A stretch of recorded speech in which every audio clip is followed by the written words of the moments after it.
Hello. So I'll be talking about the three UML diagrams I made for this assignment. We started the use case diagram. Use case diagram for Pac Man application. I've taken four actors slash systems: player, Pac Man, game status, and ghost status. You can call them game systems, ghost systems. The reason I call them status is because that's really what they're maintaining, the status of the game and the ghost. I've separated player and Pac Man for purely semantic reasons. I know for out of speculation that the vast majority of people will have the same thing there.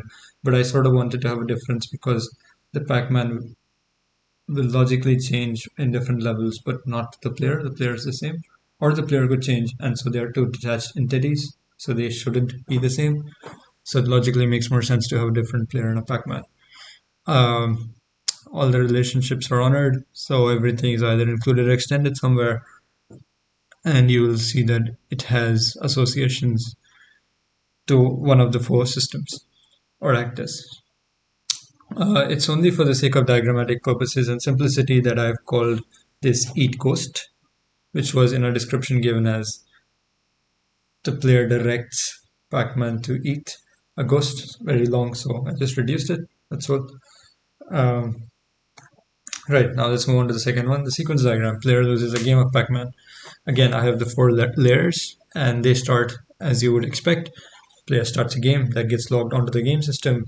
The second a game starts, you must place the Pac-Man, the map, and the ghosts in their appropriate places. So you do that, and then you start a loop wherein you wait for moves made by the player, which could be up, down, left, right, which is held by an enumeration we'll talk about later, and you accordingly move Pac-Man, and the ghosts obviously move based on which mode they're in. They're either frightened, chasing, or scattering.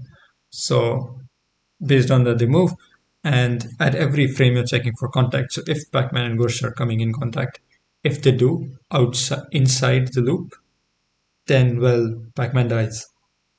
So until all lives are lost, this loop will continue. However, if the ghost was in the frightened mode, then Pac-Man doesn't lose their life. It's in fact instead. So if we say frightened plus contact detected, well, the notify of lost life is then done to for the ghost, and then resets them to their original positions, gives the extra points, and performs the update and goes back. And then obviously, eventually, once we get out of this loop, either of one of the ways where we kill all the ghosts, win all the points, or Pac-Man dies X many times, where X is the number of lives given to Pac-Man, then the game is over. One thing I must acknowledge about the sequence diagram is this does not honor every method, so not all methods are here, and that's only because I wanted to keep this simple.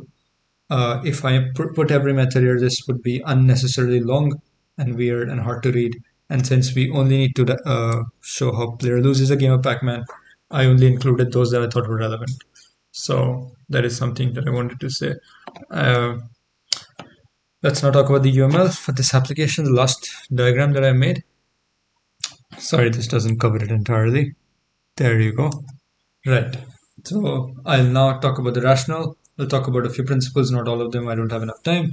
So the first is let's talk about the game and game controller. So I separated the game and game controller to follow the single responsibility principle.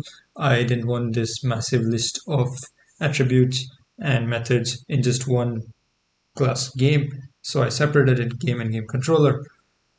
Game starts game controller and ends game controller when the player is no longer playing, or it goes in inactive mode where a display screen is shown of sorts, or the result of how you won or how you lost a high score. So that's something. It also follows the interface segregation principle. I've made interfaces that can sort of even be replaced.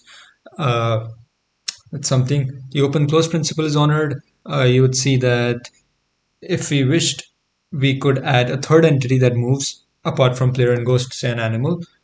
We can also add perform extensions within ghost. We can have a fifth or sixth type of ghost. But apart from this, nothing else can be done, and so it's closed for any kind of modification, just open for extensions. So it follows the open close principle pretty well. It follows grasp very well as well.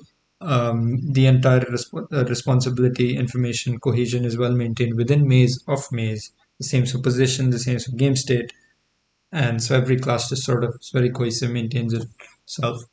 It doesn't. It's not very coupled, and so it follows Grass principle pretty well.